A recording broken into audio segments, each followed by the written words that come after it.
चाहे घर में बेटे हों, बहुएं हों, सास हो, ससुर हो, परिवार में छोटे छोटे बच्चे हों, चिड़चिड़ प्रवृत्ति करते हों या चिड़चिड़ा स्वभाव हो, जरा जरा सी बात में क्रोध आ जाता हो, बोलने का भान नहीं रह पाता हो, शब्दों के बाण चलते हों, तो महाराज प्रदोष के दिन, प्रदोष काल में बेलपत्री के पेड़ के नीचे एक जो पत्ता आपके पास में हो, पान का मिल जाए तो पान का, पीपल का मिल जाए तो पीपल का, बेलपत्र का मिल जाए तो बेलपत्र का, उस पत्ते पर मात्र थोड़ा सा शहद और 7 दाने चावल के रखकर घी का दिया लगा दो महाराज, और थोड़ा सा जल हाथ की अंजलि में लेकर भगवान देवाधिदेव महादेव का स्मरण कर कर कि इस बेलपत्री के वृक्ष के नीचे माता लक्ष्मी, पार्वती, सरस्वती विराजमान है। इसी बेलपत्री के पेड़ के नीचे मेरे देवाधिदेव महादेव का 12 ज्योतिर्लिंग का स्वरूप प्रकट है। उनका स्मरण कर कर जल चढ़ा दीजिए और उसका स्मरण कर लो जो चिड़चिड़ प्रवृत्ति करता हो, क्रोध करता हो, जिसको बोलने का भान नहीं होता हो, सम्मान नहीं देता हो, अपशब्द कहते हो, उनका स्मरण कर कर आप छोड़ेंगे। एकदम एक प्रदोष करेंगे, दूसरे प्रदोष तक तो आपको कोई दिक्कत ही नहीं है। 2-3 प्रदोष कर कर देखिए, बाबा कृपा करें। बच्चों को पढ़ने का कह रहे हो, पढ़ने बैठो, पढ़ने बैठो, पढ़ने बैठो, पढ़ने बैठो, तो एक आध प्रयास बच्चों के लिए भी कर लिया करो कि भाई ठीक है, बच्चे लोग विद्या में प्रबल होंगे।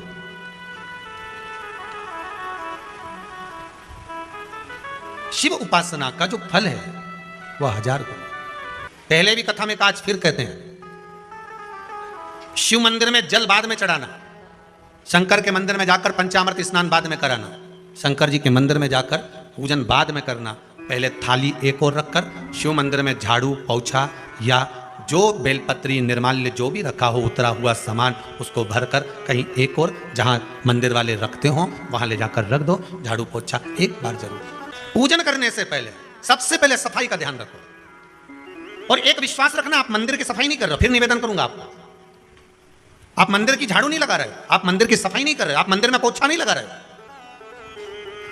जितना हाथ आप मंदिर में फेर रहे हो सफाई के लिए, उतना आपके जीवन में जितना दुख है, जितनी तकलीफ है, जितना कष्ट है, जितनी बीमारी है, उस पर हाथ फेर रहे हो, मंदिर में नहीं फेर रहे हो। नहीं तो सारी दुनिया में जितने मंदिर हैं, सारे मंदिरों में ट्रस्टियों ने कुछ ना कुछ लगा के रखा है, स्वीपर आकर साफ करके जाता है, ये आएगा सफाई कर जाएगा, पंडित जी होंगे तो बुआरी लगा देंगे, पंडित जी होंगे सफाई कर देंगे। उन्होंने तो पंडित जी को बोल के रखा कि साफ कर दो, पंडित जी करते भी हैं, पर पहला फर्ज आपका है कि आप मंदिर में आए हो तो पहले आप सफाई करो। क्यों? क्योंकि हम उसका द्वार साफ रखें। आज के समय में तो एक नियम हो गया साहब कि मंदिर में जाते हो तो मंदिर के दरवाजे पर चप्पल उतार के जाते हो, नहीं तो शास्त्र रीति तो ये कहती है कि मंदिर में भगवान सामने बैठा है तो उसके सामने चप्पल भी नहीं उतारना चाहिए। तो कई लोग कहते हैं मंदिर के अंदर थोड़ी ना उतारा, हम तो जीने से भी बाहर, एकदम गेट के बाहर वहां उतार, पर सामने तो है ना, सम्मुख में तो है। तुम्हारे यहां अगर 4 लोग दिवाली मिलने आते हैं ना, तो तुमने चप्पल रखने का भी स्टैंड बनाकर रखा है, साइड में उतारिए, दिल्ली पर मत उतार देना, थोड़ा साइड में उतारो, सामने से सब आते जाते रहते हैं, सामने उतारो, सम्मुख में आप क्यों उतार रहे हो?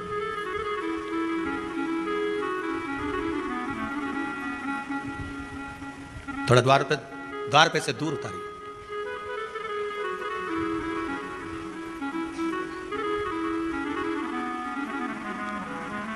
अभी तो कुबेरेश्वर धाम में काम चल रहा है, आप लोग जो दान दे रहे हो, आपके दिए हुए दान से निर्माण चल रहा है। अभी तो आप पहनकर जूता चप्पल भी अंदर आ जाते हो, भले दूसरे मंदिरों में चप्पल पहनकर हमने देखा है, आधिकाधिक मंदिरों में, ब्रजभूमि पर भी बहुत मंदिरों में लोग अंदर जूता पहनकर चले जाते हैं, पर जब तक बाबा नहीं बैठा तब तक तो आप पहनकर आ रहे हो। जिस दिन बाबा कुबेरेश्वर धाम में आकर बैठ गया, उसके बाद वो दोनों गेट पर चप्पल बाहर ही रहेगी।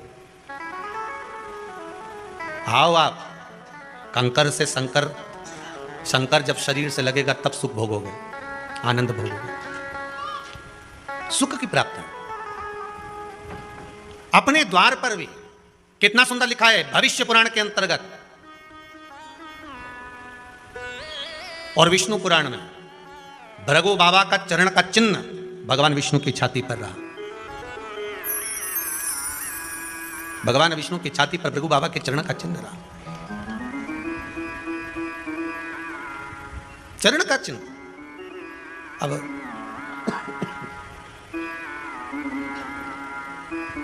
भविष्य पुराण में लिखा है कि अगर हम मंदिर के द्वार पर घर के चौखट के एकदम सामने चप्पल उतार देते हैं 7 बार, दिन भर में से कितनी बार? 7 बार। विष्णु पुराण कहती है ऐसा कोई दिन नहीं होता जिस दिन दरवाजे पर 7 बार लक्ष्मी आकर खड़ी नहीं होती हो। कल एक कथा कही थी आपको कि प्रत्येक मनुष्य के भाग्य में सुख लिखा है, केवल मंथन करना। भविष्य पुराण कहती है 7 बार लक्ष्मी प्रत्येक मनुष्य के दरवाजे पर जाकर खड़ी होती है, पर द्वार पर चप्पल पड़ी होने के कारणवश वो लौट कर चली जाती है। बहुत ध्यान दीजिएगा महाराज, थोड़ा सा आपको बुरा लगेगा, लग जाए, पर शिव पुराण है, जीवन संवार देगी तो अच्छी बात है, जीवन संवार दे तो अच्छी बात है। मंदिर के द्वार पर हम जब चप्पल छोड़ते हैं, जिस मंदिर की चौखट पर चप्पल छोड़ी है, आप जितनी देर आराधना में लगे रहते हैं उतनी देर तक आपकी चप्पल पर जितने लोग लांग कर जाते हैं, जितने लोग लांग कर प्रवेश करते हैं, उसका भी दुख आपके भाग्य में आता चले जाता है। ध्यान दीजिएगा जरा। चप्पल का भविष्य पुराण में पढ़िएगा कवि की पादुका का महत्व क्या है, पादुका किस ओर उतारना चाहिए, पादुका को कहाँ रखना चाहिए, किस जगह पर बुआरी झाड़ू को रखना चाहिए, किस जगह पर चलनी को रखना चाहिए, सुई उस सुई को जिस हाल में सब बैठते हैं उस हाल में क्यों रखा जाता है?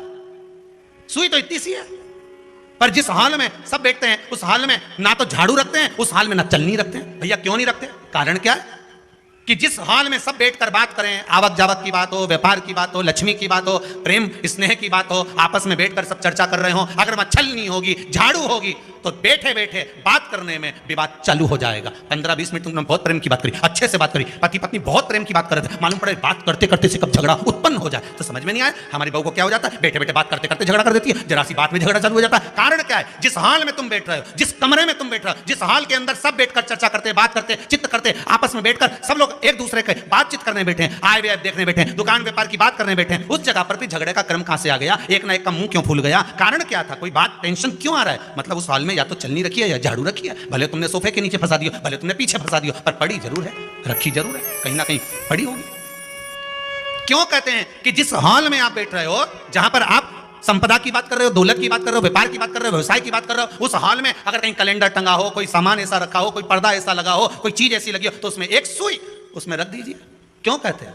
हमारे यहां दूल्हा भी जाता है ना, तो उसका जो साफा बनता है या जूता उसको पहनाते हैं, उस तक में पिन टच करके भेज देते हैं। बोलो सही है कि गलत है? दूल्हा तोरण लगाने जा रहा है, दूल्हा तोरण देने जा रहा है, तो उसके जूते में भी पिन घुसेड़ कर भेजते हैं, पिन लगाकर भेजते हैं, उसके साफे में पिन लगाकर भेजते हैं। एक भले सुई नहीं लगाएंगे तो आल पिन लगाकर भेज देंगे। क्यों भेजते हैं? उसका कारण क्या? कि लक्ष्मी को लेने जा रहा है, संपदा लेने जा रहा है, और जिसको वो ब्याह करने जा रहा है उसका संबंध सुई और धागे के संबंध जैसा हमेशा सिला हुआ होना चाहिए, उधेड़ा ना जाए, कैची जैसा कटा हुआ नहीं होना चाहिए। एक एक प्रमाण को जरा देखो तो। और दुनिया के लोग कहते हैं साहब हमारे यहाँ तो सुख नहीं है, शांति नहीं। शांति तुमने भंग करी, कोई दूसरा भंग करा। चप्पल उतार दी दरवाजे पर, मंदिर के द्वार पर। हम तो यहाँ तक कहेंगे पशुपति व्रत करने जा रहे हो, पशुपति व्रत को धारण करने जा रहे हो, एक सोमवार मत पहनो चप्पल, जब मंदिर जा रहे हो तब दिन भर पहनो, मंदिर जाओ मत पहनो। तो जरूरी है कि मंदिर पहनने चप्पल पहनना जरूरी है? मत पहनो। मंदिर के द्वार पर जहां भगवान विराजे हैं उसके द्वार पर अगर आपने चप्पल उतारी है, आप तो अंदर चले गए, और जितने लोग लांग रहे हैं उसका मालूम, उसका स्मरण कितना कितना गया। छाता, चप्पल, आसन, मांग का टीका, इसका भी वर्णन पहले कर चुके हैं कथाओं में, आप लोगों ने सुना होगा। छाते का भी वर्णन किया, किसी का छाता बारिश में तुम लेकर आ गए, पानी गिरने लगा, जी तुम्हारा छाता देना, छाता तो लेकर आ गए, पर जितने दिन तुम्हारे घर में रखा हुआ है उतना दिन तक हिसाब लगा कर रखना कि 15 दिन रखा तो तैयारी रख लेना, 15 दिन में कितने घंटे हुए, कितने घंटे कितने पल, उतना आपको दुख भोगना पड़ेगा। दूसरे का छाता आया, इसलिए कोई प्राण छोड़ता है, मरता है, तो उसके पद में यही सब चीजें देना पड़ती। क्या क्या बोलते जाओ, छाता, चप्पल, आसन, माला, सब देना पड़ता है। बोलो देते कि नहीं देते? तो क्यों देना पड़ता है? छाता क्या काम का कि छाता देना पड़ेगा? क्या व्यक्ति 24 घंटे क्या धूप में रहता था कि पानी में रहता था जो छाता देना पड़ेगा? चप्पल क्यों देना पड़ेगा? किस लिए देना पड़ेगा? उसका शास्त्र प्रमाण। जरा सा राजा परीक्षित ने जरासंध के मुकुट को सिर पे पहन लिया था और बुद्धि बदल गई थी। समीक बाबा के गले में मरा हुआ सर्प डाल दिया था। सही है कि गलत है? केवल मांग का टीका अर्थात सिर पर मुकुट बदला और काम हो गया। बहुत ध्यान देना पड़ता है महाराज, बहुत ध्यान देना पड़ता है।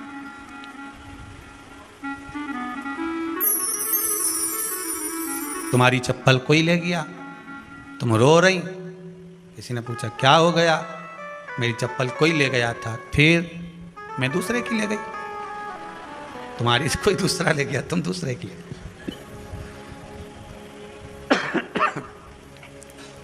नहीं भाई,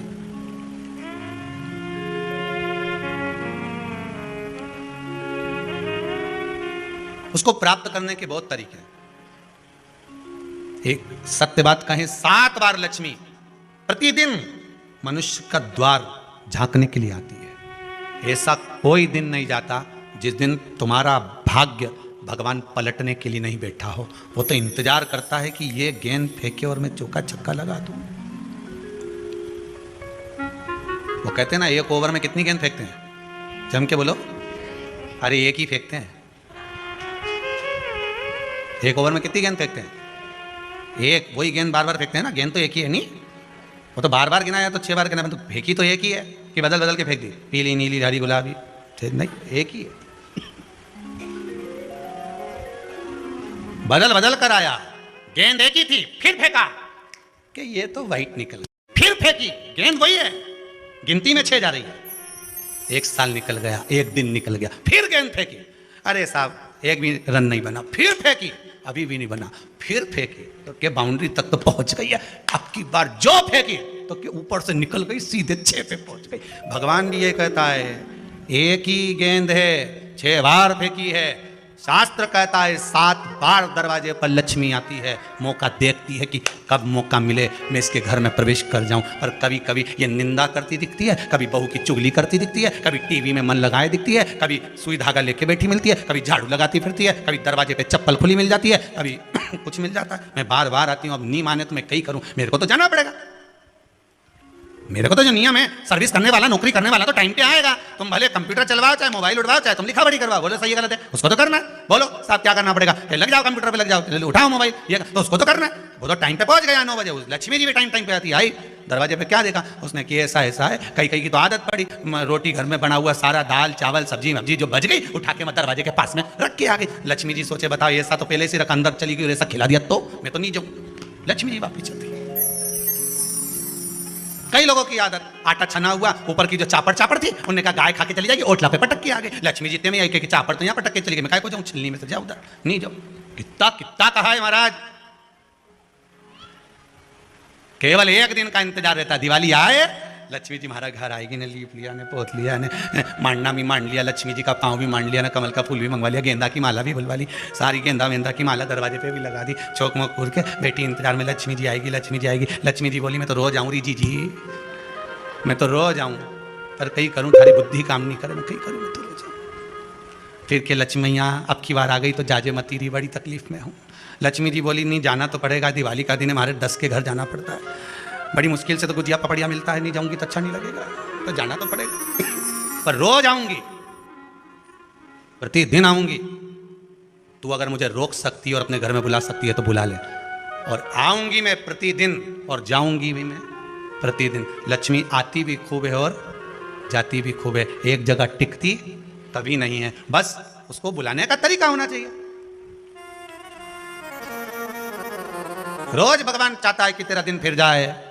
कथाओं में भी आप लोग बोलती हो, आंवला नवमी वगैरह की बोले ना, जैसे ही का दिन फिर या, ऐसी बोलती हो ना कथा, कहानी सुनती हो जब, कैसे बोलती हो कहानी सुनने के समय पे, जैसे ही का दिन फिर या वैसा हमारा दिन फिर जे माता, ऐसा कर जे माता। तो माता जी बोले मैं तो रोज का दिन फेरूं तेरा, तो काहे की चिंता करे रही कमला, काहे चिंता करे, मैं तो रोज का फेरूं, तुम सुधरे तो मैं तो बिल्कुल तैयारी में।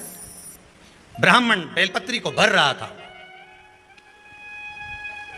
बेलपत्री ब्राह्मण भर रहा था। पार्वती जी ने शिव जी से कह दिया इसके पास कुछ भी नहीं है, आपका भगत है ये, आपका भगत है, इसके पास कुछ भी नहीं है, आप कृपा नहीं करोगे? शंकर भगवान बोले आज प्रदोष का दिन है, प्रदोष काल में ये मेरी सेवा में लगा है। सुनो पार्वती, जितनी बेलपत्र इसने उठाकर रखी है वो बेलपत्र स्वर्ण मुद्रा के बराबर हो जाएगी, तू चिंता मत कर। शिव पार्वती को कहकर चल दिया। शंकर पार्वती बात कर रहे थे, इतने में एक सेठ ने सुन लिया कि जितनी बेलपत्र भर के ले जा रहा है उतनी स्वर्ण मुद्रा हो जाएगी। बनिया ने सुन ली, सेठ ने सुन ली, तो जैसे ही शंकर पार्वती गए, सेठ जी उस ब्राह्मण के घर चले गए, 100 सोने की मुद्रा देकर कहा जितनी बेलपत्र है चढ़ी हुई मुझे दे दे,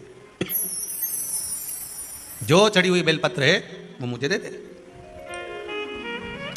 महाराज महापुराण की कथा यहाँ चल में 3 चीजों का वर्णन बड़ा विशेष आया। महादेव, जम के बोलो पहले महादेव, दूसरा नंबर पर है भोला, जिसको कहते हैं भोला शंकर। तीसरे नंबर पर है हर हर। इन तीन उच्चारण को व्यक्ति को, वैसे तो आप कभी भी महादेव बोलो, हर हर महादेव बोलो, भोला शंकर बोलो, मना नहीं है, पर इन तीन उच्चारणों को कहीं कहीं बहुत जरूरी में ले लेना चाहिए। पहला, जब आप किसी कार्य के लिए आगे बढ़ रहे हो और वो कार्य हो ही नहीं रहा, बहुत प्रयास कर लिया आपने और वो काम हो ही नहीं रहा, अथक प्रयास कर कर थक गए, तब घर से जब निकलो तो एक विचार कर कर निकला, मुख से कहकर निकलना कि आज मैं इस कार्य के लिए जा रहा हूं और मेरे साथ मेरा महादेव जा रहा है। कौन जा रहा है? महादेव जा रहा है। वापिस आओगे, ज्यादा से ज्यादा ये होगा 15 दिन, 20 दिन, 25 दिन, 30 दिन लगेंगे। जो कार्य कर कर आए हो उसका रिजल्ट आपके पक्ष में जरूर आएगा, क्योंकि महादेव को आप साथ लेकर जा रहे हो। कोई काम अटक रहा नहीं हो रहा, कोई भी शिवलिंग पर, कोई भी शिवलिंग, किसी भी प्रदोष में 3 नदियों का जल, 3 अलग अलग पुष्प एक जैसे नहीं, और 3 धान्य। धान्य मतलब चावल ले लो, मूंग ले लो, चाहे गेहूं ले लो, ऐसे 3 तरह का अनाज, 3 धान्य, 3 पुष्प और 3 नदियों का जल। सबसे पहले 3 नदियों का जल जो तुम लेकर गए हो, बाबा को एक एक जल अपनी कामना कर कर समर्पित करो त्रिजलेश्वर महादेव के नाम से। फिर 3 पुष्प जो लेकर गए हो अलग अलग, वो बाबा को समर्पित करो, और 3 तरह का जो धान्य लेकर गए हो एक एक दाना, वो समर्पित करो। बाबा त्रिजलेश्वर महादेव के नाम से उनकी पूजन कर कर, आराधना कर कर, साधना कर कर, विनती कर कर, नंदी के पास में जब आकर बैठो तो उसमें से एक पुष्प, एक अन्न का दाना, धान्य का दाना लेकर नंदी के पास बैठ जाओ, अपनी कामना करो, प्रार्थना करो, उसको लेकर आ जाओ, और जैसे ही तुम्हारी कामना बाबा पूर्ण करे, फिर वापिस त्रिजलेश्वर महादेव के नाम से 3 नदी का जल। अब की बार जब वापिस करो तो 2 पुष्प नए और 1 पुष्प जो पुराना लेकर आए हो वो, 2 अनाज नए, 1 अनाज पुराना जो लेकर आए थे वो, किसी भी शिवलिंग में जाकर त्रिजलेश्वर महादेव के नाम से समर्पित करोगे। मेरा देव अधिदेव महादेव तुम्हारी कामना को पूर्ण करेंगे। त्रिजलेश्वर कौन से महादेव हैं? त्रिजलेश्वर। और त्रिजलेश्वर महादेव की घुटने का ग्रीस खत्म हो गया है, या घुटने में गेप आ गया है, या कमर में गेप आ गया है, और व्यक्ति को लगे कि मैं बैठ नहीं पा रही हूँ, जमीन पर नहीं बैठ सकती, डॉक्टर कह रहा है कि कुर्सी पर बैठना पड़ेगा, नीचे नहीं काम कर सकती, नीचे नहीं बैठ सकती, गुड़िया चले गया है, डॉक्टर का इलाज करवाओ, डॉक्टर को दिखाओ, जांचें कराओ, जो बोले वो करो। साथ में एक काम और करो, अशोक सुंदरी वाली जगह पर रुद्राक्ष को रखो। अगर 5 मुखी रुद्राक्ष शिवहर का यदि आपके पास में है तो वो रुद्राक्ष को अशोक सुंदरी वाली जगह, अशोक सुंदरी का स्थान आप लोगों को पहले भी बताया, ये शिवलिंग, ये जलाधारी, ये जल बह रहा है, बीच में जो स्थान है वो अशोक सुंदरी का स्थान है। राइट में गणेश जी, लेफ्ट में कार्तिकेय जी, जलाधारी पार्वती जी का हस्तकमल, शिवलिंग शंकर का स्वरूप, शिवलिंग के ऊपर जो जल गिरता है ऊपर से, जया, विषहरा, शामरीबारी, दौतली, देव, शंकर जी की 5 लड़कियां जल गिराती, बीच में अशोक सुंदरी का स्थान, अशोक सुंदरी। अशोक सुंदरी वाले स्थान पर रुद्राक्ष को रखकर 5 दुर्वा अघोरेश्वर महादेव का नाम लेकर प्रदोष की प्रदोष समर्पित करें। उन 5 दुर्वा को लेकर आ जाएं और 5 टाइम, 5 समय ऐसा निकाल लें सुबह से लेकर शाम तक के बीच में कि मुझे इन 5 दुर्वा को एक एक कर धीरे धीरे चबा। टाइम 5 समय ऐसा निकाल लें सुबह से लेकर शाम तक के बीच में कि मुझे इन 5 दुर्वा को एक एक कर धीरे धीरे चबा चबा कर खाना है। उसको खाना प्रारंभ कर लें। रुद्राक्ष अपने जो बांधते हो गले में रखें या अपने पास में रखें, और उस 5 दुर्वा को 5 प्रदोष कर लीजिए। और उसके बाद आपकी कमर में जो गेप है या दर्द है या नीचे नहीं बैठ सकते हो, धीरे धीरे धीरे धीरे उसमें आराम लगना प्रारंभ हो जाएगा। तो गुड़िया जो है अपनी जगह पर बैठे, अघोरेश्वर महादेव का नाम ले।